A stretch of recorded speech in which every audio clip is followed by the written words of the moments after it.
Bonjour à tous, nouveau format aujourd'hui avec mon ami Michael qui sera notre poseur de questions officiel pour la journée. Donc on va essayer de répondre à des choses que nous avons bien reçues par notamment Instagram. Voilà, c'est des questions qui sont autour de la thématique des lives. Voilà. Comment vas-tu, Michael? Bonjour à tous, merci, ça va très bien. Bon, bah écoutez, on va enchaîner. Donc, on va commencer à poser des questions. Je vous le rappelle, hein, la mécanique de la vie au quotidien, c'est plutôt sur Instagram. Vous l'avez aussi à travers le site internet mécaniquedelavie.com. N'hésitez pas à vous abonner à la chaîne YouTube au maximum pour qu'on puisse migrer les lives de Insta à YouTube. Parce que durant la conversion d'une vidéo, on perd beaucoup en qualité. Donc, ça serait préférable pour la suite. Voilà. Bon, merci à tous. Et nous démarrons par les premières questions. Alors, dans ton dernier live, tu parles souvent de l'équilibre que toute chose doit atteindre. Est-ce que cet équilibre est le même pour tous les êtres humains? Alors, bien sûr que cet équilibre est différent en fonction des humains. Simplement, c'est une considération que nous oublions régulièrement et qui est extrêmement importante pourtant. On ne naît pas tous à le même capital et et quelque part c'est un peu une abomination que de l'oublier parce que ça nous empêche de découvrir là où nous avons vraiment des prédispositions ou vraiment un rôle à jouer dans la vie. Donc, comme je le prends souvent en exemple dans le sport, quand vous êtes dans des sports individuels, si vous avez des coureurs de 800 mètres et que vous avez 20 jeunes, il est peu probable que les 20 aient les mêmes performances ou même les mêmes attentes dans leur pratique de ce sport. Et donc, ça veut dire que l'entraîneur doit s'adapter en fonction des prédispositions des uns et des autres à des entraînements qui soient adéquats, tout simplement. Donc, ça veut dire que les prédispositions naturelles, qu'elles soient physiques, mais que ce soit psychologique, intellectuelle, spirituelle, etc., sont variables. Et donc, il est important de considérer que chacun a justement des singularités et dont le but justement dans notre recherche de l'évolution personnelle comme de l'équilibre est de notifier et d'analyser et de réfléchir à quelles sont les singularités de chacun parce que si on est manager d'une équipe de foot et que les qualités d'un joueur sont défensives et qu'on s'entête à le mettre en attaque, on va se dire qu'il est nul au foot. Alors que peut-être on loupe quelqu'un qui a des prédispositions absolument incroyables ou tout simplement quelqu'un qui pourrait se mettre au service de la collectivité ou de l'équipe, ce qui lui permettrait justement d'amener tout ce qu'il a à donner à la communauté ou à la tribu à travers ça. Donc évidemment que l'équilibre est variable en fonction des individus.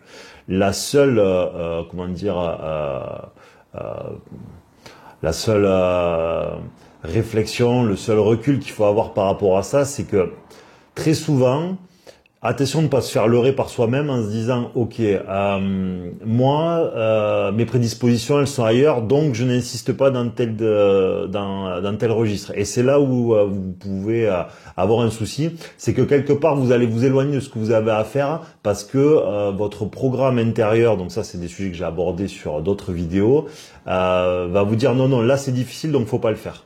Et donc il faut trouver justement un juste milieu entre ce que nous pensons qu'il faut faire et ce que vous pensons qu'il ne faut pas faire. Voilà. Et donc ça, j'invite à reprendre l'ensemble de la mécanique de la vie, justement pour pouvoir comprendre cette question-là. J'entends par là que si par exemple vous voulez quand même jouer au foot et la vitesse c'est pas votre fort, oui, mais même si tu es meilleur en défense qu'en attaque, face à toi, tu as quand même des attaquants à gérer. Ça veut dire qu'à des moments, il va falloir que tu rattrapes cet attaquant.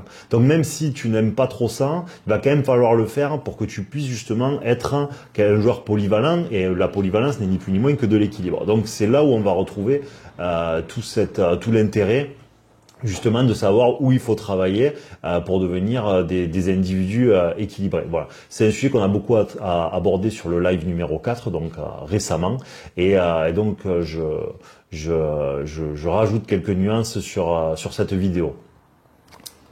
D'accord, alors pour continuer, on a une autre question. Est-ce que cette notion d'équilibre, justement, ne va pas à l'encontre du caractère singulier de la vie qui rend cette même vie savoureuse? Alors la question elle est excellente parce que justement on a tendance à penser que l'équilibre est une standardisation de l'individu alors qu'en fait pas du tout là parce que l'équilibre comme je viens de l'expliquer justement dans la réponse précédente est différent en fonction des individus. Donc ça veut dire que rien ne nous empêche d'avoir de la singularité. Ce qu'il faut pas confondre c'est que l'équilibre, il est dans une intériorité. Il n'est pas dans ce que vous allez représenter, ni dans votre extériorité. Ça veut dire que vous pouvez être quelqu'un qui s'amuse à être extraverti, mais qui dans son intérieur va ressentir quelque chose d'équilibré. Simplement, ceux qui, eux, n'auront pas fait ce chemin de vie-là, se diront, oui, vous êtes caractériel, oui, tu fais trop de bruit, ce que vous voulez. Mais vous, votre intériorité, en fait, vous allez monter et descendre, mais votre intériorité va résonner de manière extrêmement constante. Ce qui fait que l'un et l'autre ne sont absolument pas incompatibles. C'est simplement, tant qu'on est dans le monde de l'émotion, c'est-à-dire monter haut, descendre bas, avoir des bonnes émotions, des moins bonnes, eh ben, on est dans ce système des montagnes russes. Mais quand on commence à s'extraire du système des montagnes russes, rien ne vous empêche au lieu d'être comme ça, d'être sur quelque chose qui est comme ça. Mais votre intérieur, lui, même si vous éclatez de rire, votre intérieur, il est à peu près comme ça. Voilà. Ça, c'est aussi une autre question que j'avais abordée précédemment, donc je rentre que peu en détail une nouvelle fois sur ce sujet. Mais l'émotion est une nourriture. Elle est là pour combler un manque. C'est pour ça qu'on a besoin d'émotions positives. Parce qu'à des moments, nous sommes dans une forme négative intérieure qui doit être contrebalancée par une nourriture positive. Mais si on sort de ce besoin d'apport extérieur, parce que nous comprenons que tout ce qui vient de l'extérieur est passager, alors que notre intériorité peut être continue, eh bien en fait, on restera des hommes, ça sera toujours imparfait, c'est notre nature, on est là pour évoluer, comme je l'ai dit à de nombreuses reprises, mais on va gagner justement en constance. Donc à cette question qui est excellente, je réponds qu'en fait vous pouvez tout à fait garder vos singularités, simplement c'est votre intériorité qui sera plus apaisée et donc qui gagnera en constance et rien ne nous empêchera d'avoir beaucoup de singularités, mais ce ne seront plus des moteurs ou des ordres des choses que vous n'aurez pas à sevrer ou de vos conditionnements ou ceux de la société ou ceux de votre famille ou ceux, comme je l'ai abordé de manière épigénétique, c'est-à-dire les souffrances de vos ancêtres qui vous pousseront à fonctionner ou à réagir de telle ou telle manière. Voilà. Oui, en gros, tu dis qu'il faut enlever cette connotation négative qu'on peut ajouter qu'on peut donner à l'équilibre d'ennui, de routine. Il faut pas l'appliquer en fait. Complètement. Donc ça, c'est aussi un point qui est important. Hein. La difficulté au début quand on démarre avec ces sujets-là, c'est que comme on vient tous du monde où l'émotion est quelque part ce qui nous semble être la genèse de l'existence humaine, et bien quand vous expliquez à quelqu'un que sa nourriture, et bien en fait depuis toujours alors oui, alors sa nourriture est empoisonnée dans un absolu, mais elle est d'abord d'une grande utilité puisqu'elle est une nourriture à la base qui est une nourriture intellectuelle, spirituelle, une nourriture pour comprendre le monde. Comme je l'ai abordé ça aussi récemment. Et cette nourriture-là, au bout d'un moment, et en fait, il faut comprendre que dans ce que nous sommes devenus, cette nourriture devient négative. C'est comme quelqu'un qui serait un culturiste, là, un bodybuilder. Il y a la période où il doit prendre de la masse, donc emmagasiner un maximum. Donc là, on va considérer que nous, on doit emmagasiner un maximum d'émotions pour comprendre le monde. C'est-à-dire que les émotions vont être une interaction avec notre intérieur et notre extérieur. Mais qu'à un moment donné, quand on a pris cette masse de connaissances, le but c'est quand même que le muscle se voit. Et donc pour un individu, c'est que quand même toute cette émotion elle doit nous servir d'information et de tranquillité et d'apaisement. Et à ce moment-là justement, c'est tout l'intérêt, changer de nourriture pour, comme le bodybuilder séchera, nous devrons nous sevrer de ce besoin émotionnel parce qu'en fait il ne nous servira plus dans notre nouvel apaisement, notre nouvelle compréhension du monde. Et donc c'est vraiment à travers cette image que vous pouvez vous voir l'intérêt qu'il y a au bout d'un moment de s'en passer, parce que sinon vous allez être un esclave. Vous allez vivre dans une espèce de diktat émotionnel où vous n'aurez pas la pleine mesure de votre navire parce que en fait en permanence la vie sera trop dure, trop lourde, trop triste, trop injuste, et à la fin c'est plus de l'information que vous prenez, en fait c'est un raz-de-marée dans la gueule, et un raz-de-marée dans la gueule ça n'a rien d'agréable et surtout ça ne permet pas de réagir convenablement en cas de problème. Et encore une fois, si je vous souhaite à tous, si vous avez un problème, que le pompier qui vienne vous sauver, quand il se retrouve face au problème que vous avez, ne s'effondre pas devant votre problématique émotionnellement. Parce qu'il commence à être apeuré et tout, vous diminuez les probabilités de guérison ou qu'il ait les gestes qui vous sauvent. Donc voilà. Ok, on va changer un petit peu de sujet. Tu parlais beaucoup de mérite dans ton live, ouais. De méritocratie. Ouais. Est-ce qu'il faut forcément faire des efforts pour s'accomplir ? La souffrance et l'effort ne sont-ils pas quand même très, entre guillemets, chrétiens ? Alors moi j'avais une grande nuance à ce sujet-là. C'est-à-dire que on va partir du principe que surtout aujourd'hui, que les efforts payent. Bon, là, on a on a toutes les vidéos aujourd'hui dans le monde des réseaux sociaux qui font que vous expliquer c'est parce que tu ne veux pas que tu n'y arrives pas, c'est parce que tu n'as pas assez travaillé. Bon, honnêtement, quand vous avez étudié le sujet, pour moi, c'est extrêmement faux. Évidemment, si vous ne faites rien, il ne se passera rien, mais dans une mesure, ce qui pousse la plupart d'entre nous à travailler comme à ne rien faire trouve son origine dans des douleurs et des souffrances inconscientes. Et donc, quand vous êtes travailleur, c'est parce qu'il y a votre petit détracteur intérieur qui vous dit de le faire parce que sinon tu n'auras pas la reconnaissance que tu veux, soit sinon ta famille va manquer. Et donc dans les deux cas, c'est une forme négative qui vous pousse à être aussi excessif dans le travail. Et c'est la même chose pour celui qui serait extrêmement feignant. Donc dans les deux cas, ça n'a rien de positif le moteur qui est donné à ça. Est-ce que tu peux me reformuler la question? Parce que comme je me suis un petit peu égaré en vouloir amener une introduction à ma réponse. Voilà, alors la question exactement, c'est tu parles de mérite dans ton live, est-ce qu'il faut forcément faire des efforts pour s'accomplir? La souffrance et l'effort sont quand même très chrétiens. Ok. Le problème qu'il y a, ça veut dire que moi, la nuance que je vais apporter à travers la mécanique de la vie, c'est que les efforts que l'on doit produire doivent être dans la direction attendue. Si en fait vous êtes tout le temps en activité, ou tout le temps en mouvement, ou tout le temps dans les projets, mais que votre intitulé c'est de l'être, vous êtes ce qui vous a été donné, c'est-à-dire que vous êtes votre programme natif. Si vous êtes votre programme natif, vous n'avez pas de mérite. D'accord? C'est pas parce que vous travaillez toute la journée que vous êtes méritant à travailler toute la journée. S'il a été écrit que vous serez travailleur, parce que vous venez de ce programme-là, en fait vous n'êtes pas plus méritant que celui qui est feignant. Parce que lui a écrit que il sera feignant, vous que vous êtes travailleur, donc entre les deux, qui est le plus méritant des deux? Aucun, vous êtes ce qui vous a été donné.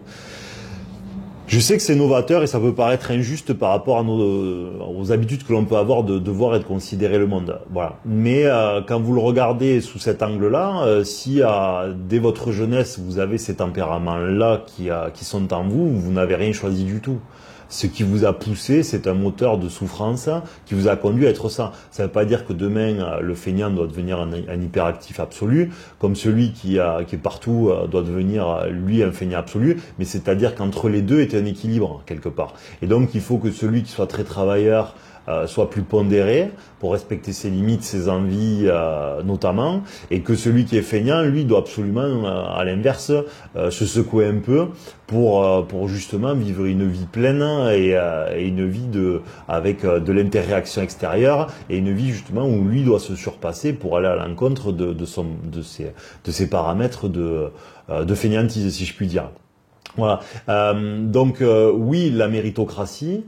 Mais la grosse nuance que j'amène, c'est une méritocratie dans ce que la vie va attendre de nous, c'est-à-dire un équilibre, une volonté d'évoluer, une volonté de mieux comprendre le monde, une volonté de discernement, non une activité permanente qui d'ailleurs la plupart des temps résonne chez l'humain comme une fuite en avant, c'est-à-dire qu'en fait on comble par l'hyperactivité pour nous empêcher de nous retrouver en fait avec nous-mêmes la plupart du temps ou avec des constructions ou des sensations ou des émotions que nous n'aimons pas. C'est pour ça qu'on voit régulièrement des gens mourir juste après la retraite, parce que ils ont enfoui tout un tas de choses toute leur vie et dès que vous leur enlevez ça, vous faites c'était le travail est comblé, était leur soupape de sécurité.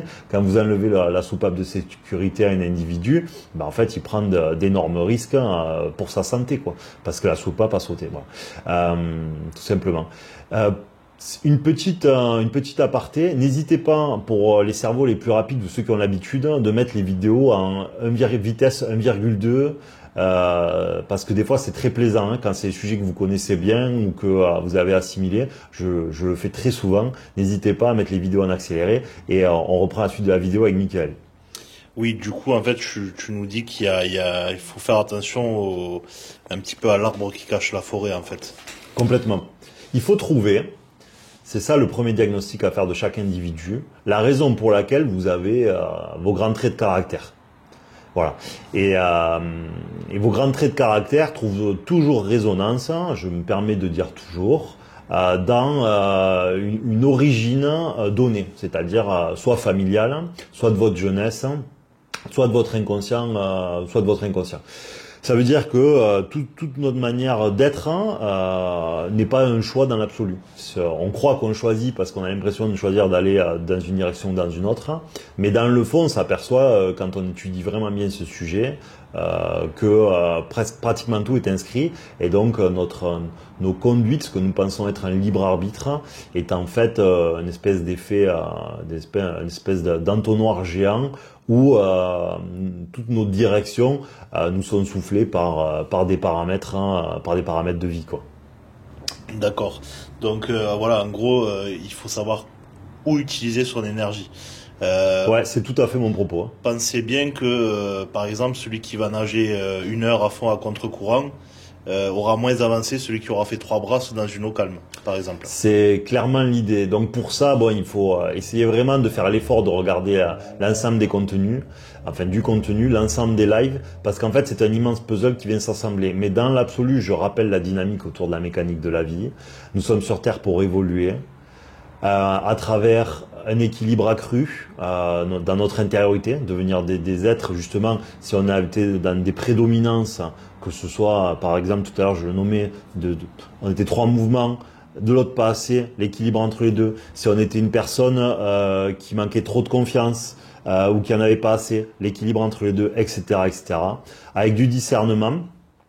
Donc discernement, équilibre, la foi qui n'est plus ni moins que de la confiance en la vie, parce que vous ne maîtrisez pas la vie. Demain, vous pouvez prendre une astéroïde et vous aurez voulu tout contrôler, et finalement, vous serez aperçu que rien n'y a fait. On voit des tonnes de gens mourir qui ont une alimentation exemplaire et une ligne parfaite, et d'autres beaucoup plus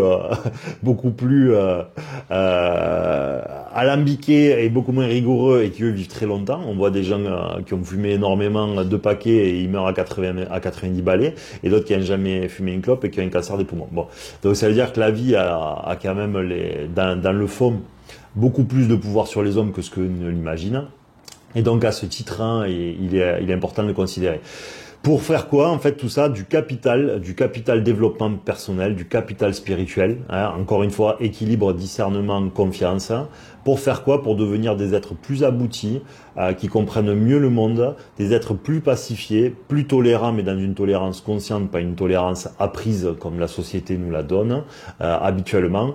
Et ainsi, en fait, quand vous faites ça, c'est comme si vous jouez au jeu de la vie. Et si vous jouez au jeu de la vie, en fait, elle va vous récompenser parce que vous êtes dans la dynamique du jeu, vous êtes dans la dynamique de l'incarnation. Comprenez bien que absolument tout sur Terre est un décor. Nos familles, nos amis, notre travail, nos salariés, nos maisons, notre société, notre classe politique, votre village, tout est un décor. C'est un décor comme dans un jeu vidéo qui est pondu et fabriqué à des fins de mise en situation. Ce n'est rien d'autre que ça. Ne vous trompez pas à passer une vie à lutter contre des chimères qui sont en fait les vôtres.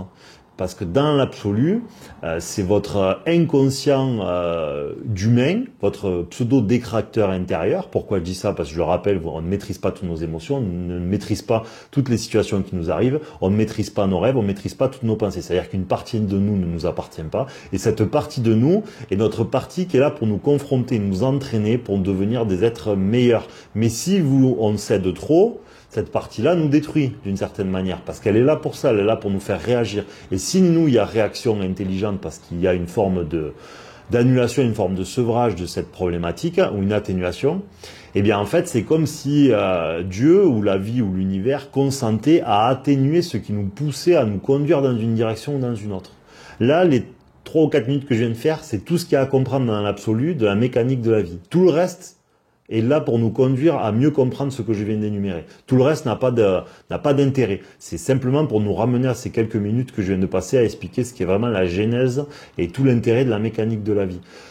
Et tout est à cette fin. Voilà. Donc, comprenez bien que la dynamique à mener pour chacun d'entre nous doit tourner autour de ce passage-là et rien d'autre. Ne croyez pas que votre vie est de capitaliser, ne croyez pas que votre vie est de fonder une famille. Tout ça, ce sont des moyens, mais ce n'est pas une fin. Tout ça servira à vous mettre face à ce que vous avez à sevrer, c'est tout. Ça vous n'empêche pas d'avoir à le faire et de passer une vie épanouie avec nos femmes ou nos maris. Mais pas oublier que ce n'est pas l'absolu. Voilà. Et que la tranquillité et l'apaisement que vous dégagerez de tout ça fera leur protection. Parce qu'on ne vous enlèvera pas quelque chose que vous vous moquez de perdre. Vous comprenez, c'est logique. On ne vous enlève pas quelque chose s'il n'y a pas un intérêt à ce que vous le perdiez. C'est vraiment la base de la vie à comprendre. Voilà. Soit vous pensez que l'univers est le fruit du hasard et franchement vous êtes trompé de chaîne, soit vous regardez, alors vous avez le droit de le penser, c'est important, mais simplement amusez-vous à donner du temps pour aller regarder du côté que ce soit de la biologie, que ce soit des mathématiques, que ce soit de la physique, que ce soit de la mécanique quantique, et après revenez sur cette chaîne. Si vous pensez toujours que c'est le fruit du hasard, ben vraiment vous trouverez pas satisfaction ici, mais si vous commencez à voir qu'il y a une intelligence pseudo-gravitationnel partout et dans tout et que l'information est à tous les endroits, et bien là vous allez commencer à devoir repenser les modèles, ou si vous avez commencé à le faire, ben continuez, voilà, pour le mettre partout, pour vous adapter, et le plus adapté c'est celui qui survit. C'est clair et net. Voilà. Simplement, le darwinisme ne nie pas la mécanique de Dieu. C'est pas parce qu'il a été repris par la pensée matérialiste que c'est la réalité. La sélection naturelle est une réalité. Encore une fois, si on lâche deux individus en forêt où vous voulez, vous verrez que si vous en lâchez 1000, s'il y en a 500 dans le lot qui sont extrêmement formés à ça et 500 qui le sont pas, à la fin, les probabilités de survie d'un groupe et de l'autre est extrêmement différentes. Donc, l'évolution est une réalité, mais simplement c'est l'expression d'une mécanique intelligente, c'est tout. Donc elle ne nie en rien une origine créatrice pour moi. Michael. C'est parfait, c'est parfait. Alors du coup, peut-être une dernière petite question pour cette vidéo. Ouais.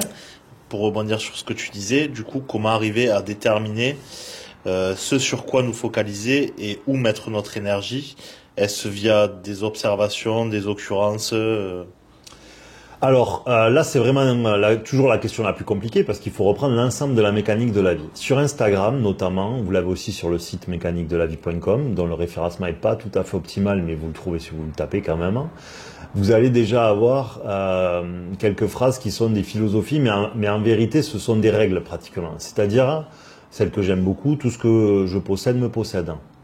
Ça veut dire quoi? C'est que tout ce qui exerce un pouvoir sur nous qui est trop élevé, on doit diminuer le pouvoir que ça a sur nous. Ça ne veut pas dire l'annuler, ça veut dire le baisser. Il doit quand même nous laisser libres relativement de nos actes. Voilà, vous trouvez une mesure entre le pouvoir qu'il a sur nous et la réalité de la société, par exemple, d'accord?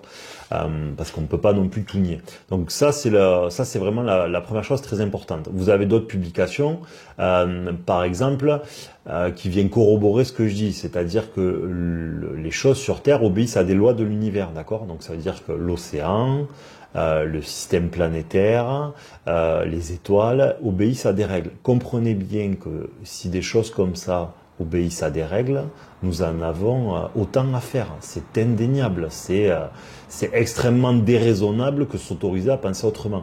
Donc le but de la mécanique de la vie, c'est essayer d'isoler quelles sont ces règles pour s'abandonner à elles et augmenter justement en qualité de vie, en qualité émotionnelle et surtout pour s'adapter à ce qu'attend le pseudo-programmateur divin de nous. Parce que plus vous allez vous adapter aux jeux vidéo, en fait, plus vous allez le survoler, plus il va être agréable à vivre, et vous allez continuer cette dynamique, mais vous allez la continuer dans quelque chose de plus doux, quoi. Et c'est ça tout l'intérêt. Donc, tous ces points-là vont vous permettre de l'isoler. Mais encore une fois, je l'ai dit, je le redis, tout ce qui vous est plus difficile, c'est certainement ce que vous avez à faire.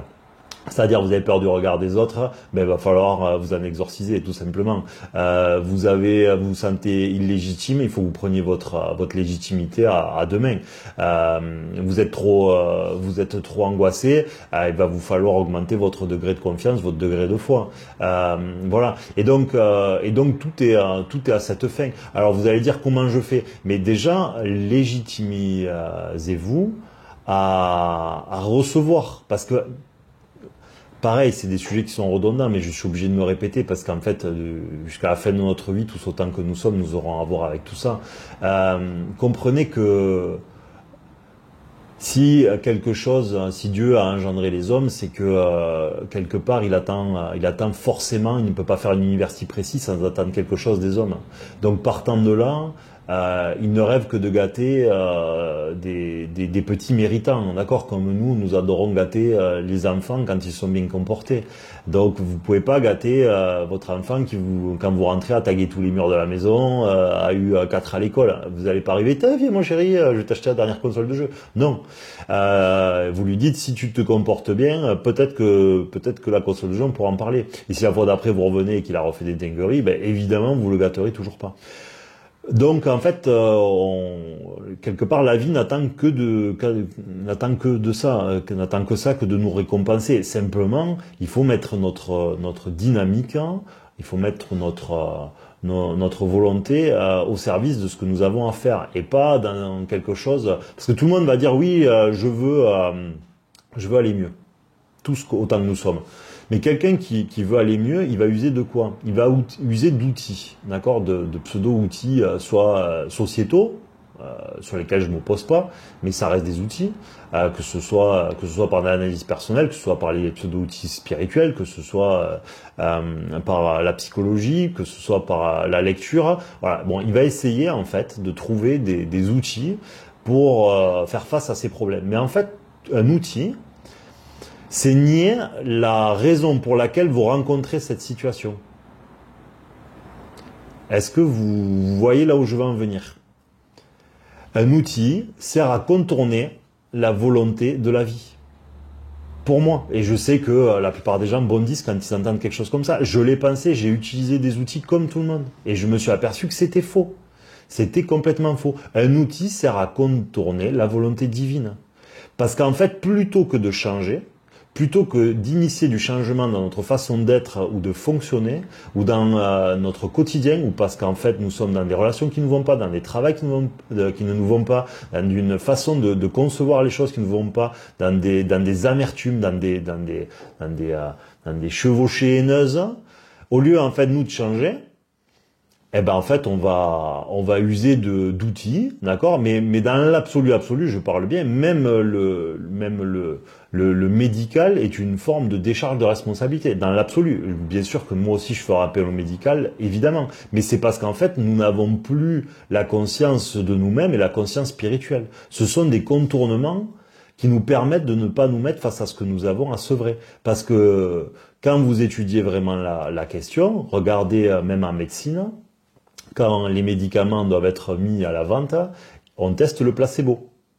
Ça veut dire quoi? Ça veut dire qu'on reconnaît que l'influence de la psychologie et l'influence de la pensée de l'individu va influer le résultat.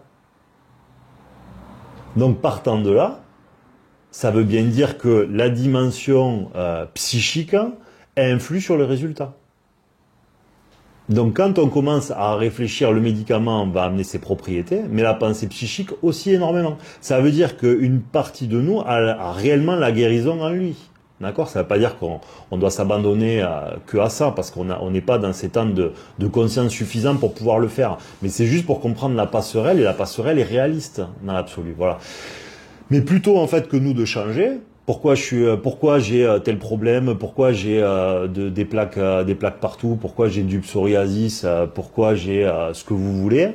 Ben, la plupart du temps, parce que tu vis une vie stressée. Pourquoi? Parce que tu veux pas t'en foutre de ton sol parce qu'il est un peu sale, parce que en fait tu accordes trop d'importance à ton travail, parce que tu penses que ton gamin, si une fois il arrive à 5 minutes en retard à l'école, c'est gravissime, etc., etc., etc.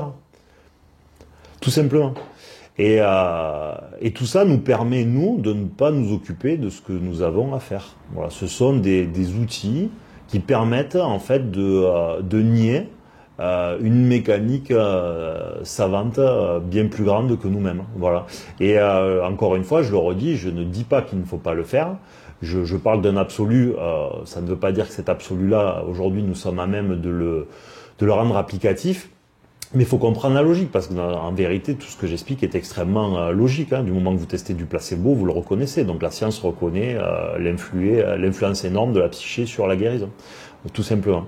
Donc vraiment, mon propos aujourd'hui, c'est de dire, essayez de ne pas attendre d'en être là pour faire quoi que ce soit. Dans les temps faibles, quand tout va bien, c'est le moment de comprendre le monde, c'est le moment de s'intellectualiser, c'est le moment d'essayer de déchiffrer. Si vous pouvez vous poser une question, c'est que la réponse est quelque part dans l'univers. S'il faut, vous aurez votre réponse dans 10 ans. Mais si vous essayez pas de la trouver, vous ne la trouverez jamais. La vie est une grande énigme avec des pièces de puzzle aux quatre coins de votre esprit et de ce qui vous entoure, mais avec une dynamique et une volonté de rechercher. Eh bien, le programmateur vous donnera les pièces de ce puzzle au fur et à mesure de votre avancée, quoi, tout simplement. Mika, ai-je bien répondu? Ai-je oublié quelque chose? Parfait, c'est parfait. Donc en gros, tu nous dis qu'il ne faut pas négliger la somatisation en fait, et que toute maladie reste à la base aussi une information. Complètement. La maladie est une information, est une sommation et une information, les deux à la fois. Voilà. Ne vous passez de rien de ce que je propose ce siècle, hein, mais en parallèle. Hein, en tout cas pour ceux qui auraient déjà quelque chose, en parallèle, hein, il est important de comprendre les causes, voilà, ou d'essayer de les chercher. Dans l'absolu, vous ne saurez jamais si c'est vrai ou faux ce que vous aurez trouvé, mais vous aurez joué au jeu de la vie, qui est un jeu d'évolution, et à ce titre, hein, il est important de jouer au jeu voulu par le programmateur, parce que si vous niez le jeu, vous niez l'incarnation. Si vous refusez l'incarnation, ben en fait vous êtes puni à un moment ou un autre par le programmateur, parce que vous êtes un jeu où nous sommes des êtres temporels, support biologique, hein. Donc support biologique, ça veut dire que vous êtes soumis au temps. Si vous êtes soumis au temps, ça veut dire que vous avez des choses à faire. Donc ne laissez pas le temps trop passer sans être dans cette dynamique-là, parce qu'on est tous là pour ça, quoi, tout simplement. Oui, parce que même si les bienfaits de notre siècle pourront vous amener à guérir, si vous ne changez rien, ben vous risquez la récidive en fait, tout simplement. Complètement, la plupart du temps, c'est pour ça d'ailleurs que ça mute, hein, chez les individus, où où il va avoir d'autres problèmes, tout simplement, hein. Dans le futur, ça peut s'exprimer ailleurs, plutôt au même endroit, ça ailleurs, et c'est bien dommage, voilà, parce que la plupart du temps, on peut se prémunir de tout ça d'une part surtout, ou sinon s'en dépêtrer, ou atténuer plus, pardon, la puissance ou la force que ça peut avoir sur nous. Voilà. Ben écoutez, merci à tous d'avoir suivi ce live. Je crois qu'on avait fait le tour pas ce live, cette vidéo. Oui. On avait fait le tour des questions, de cette première partie de questions. Donc on va faire d'autres vidéos où on va répondre aux autres, mais là elles étaient dans des thématiques qui étaient des thématiques qui s'entrelaçaient. Donc merci à tous d'avoir suivi cette vidéo. Je rappelle que sur la mécanique de la vie, c'est vraiment important de suivre l'ensemble des contenus pour comprendre jusqu'où on va en venir. Parce que si je donne que des conclusions, on va penser que ce sont que des croyances, alors que c'est quelque chose de beaucoup plus factuel qu'il n'y paraît. Donc essayez de faire vraiment l'effort. N'hésitez pas à mettre en vitesse accélérée une fois de plus. Si ça vous est utile, n'hésitez absolument pas. Et encore une fois, n'hésitez pas non plus à envoyer des questions sur Instagram plutôt, et des commentaires, etc. J'aime pas trop faire la racoleuse, mais force est de constater que ça dynamise, que ce soit la chaîne comme la mécanique de la vie, et donc c'est très profitable. Merci à tous de nous avoir suivis. Merci à tous. Et à très bientôt dans une prochaine vidéo. Merci les amis.